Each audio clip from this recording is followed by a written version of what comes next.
And we're back. This is video 2 of our message, Relationship with God, Part 2. So as we mentioned, relationship with God requires that we address sin. But there's a second thing that we see as we look at our text in 1 John chapter 2, number 2. It requires we keep his commands.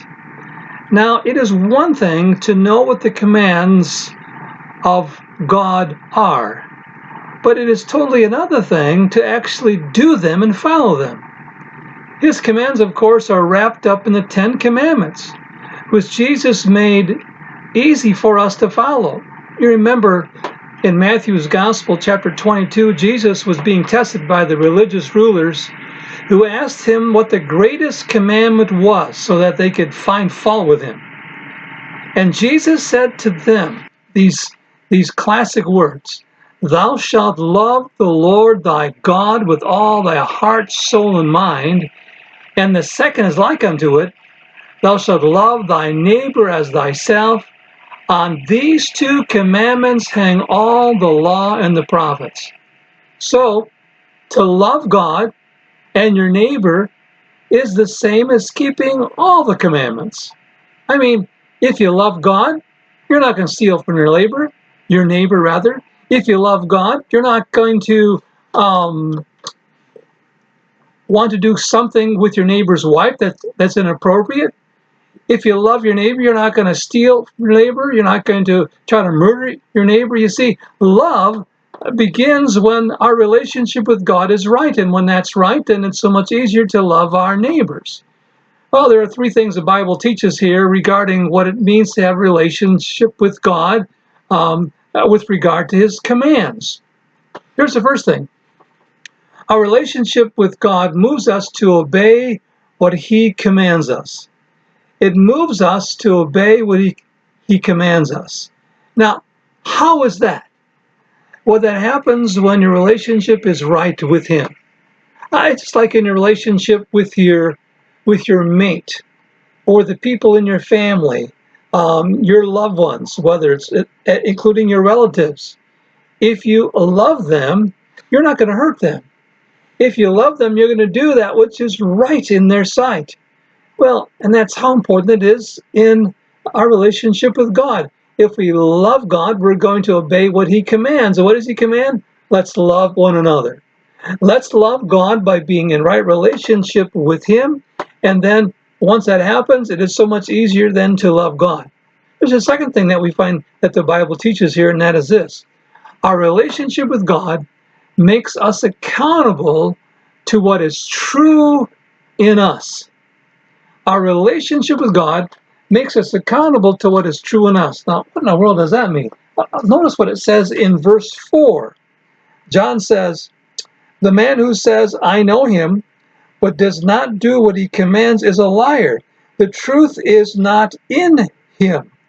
But if anyone obeys his word, God's love is truly made complete in him."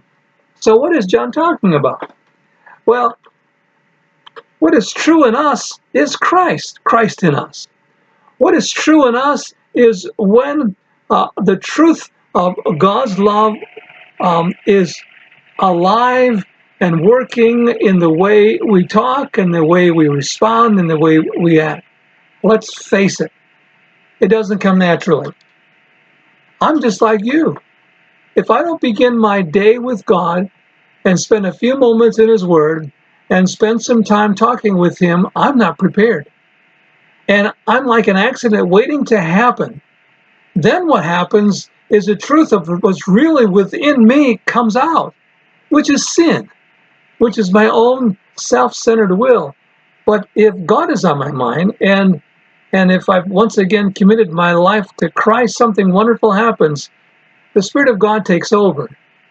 And we are more apt to do that which is right, and we will, in fact, sin less instead of sinning more, because we're focused on pleasing God. There's a third thing that we find about our relationship with God with regard to keeping his commands, and that is this.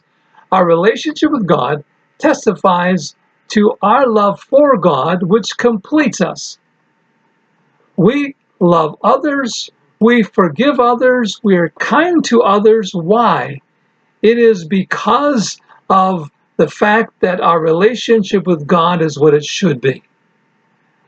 As all of us have issues in our lives, you have issues, I got issues, family things. There's always things happening, things that push you to the very limit, and at times causes you to wonder, well, my goodness, is there even a God? So then we have to get right back to where it all begins in our relationship with Him. You've heard me share that so often. We meet Him at the crossroad of surrender. We say, God, what is it that I need to do? I'm once again at this crossroad, and I'm looking for answers, and I don't know what exactly direction I should take. We were driving home this afternoon. We've been up north for about 3 days, helping my mother-in-law, who's not doing very well. And so we decided to take a different way home, and I asked Cheryl to punch in on her phone using directions, sort of like, and I forgot the name of what it's called now, but anyway, you know what I'm talking about. She punched it in her phone, and the phone then helped us, GPS, that's what it is. She found a GPS site, and it helped us to take a different way home. So as we were driving, or before we were driving, I forgot to ask her to do that, and we were actually going the wrong way, or at least a longer way. I asked her to punch it in, and we ended up finding that it was a shortcut. And how wonderful that using our GPS, we're able to get home faster than if I just would have used my memory, which at times it doesn't serve me well because I missed a few of the turns, and it caused some words of interaction with Cheryl on the way home. Anyway, to make a long story short, there are times that we need help.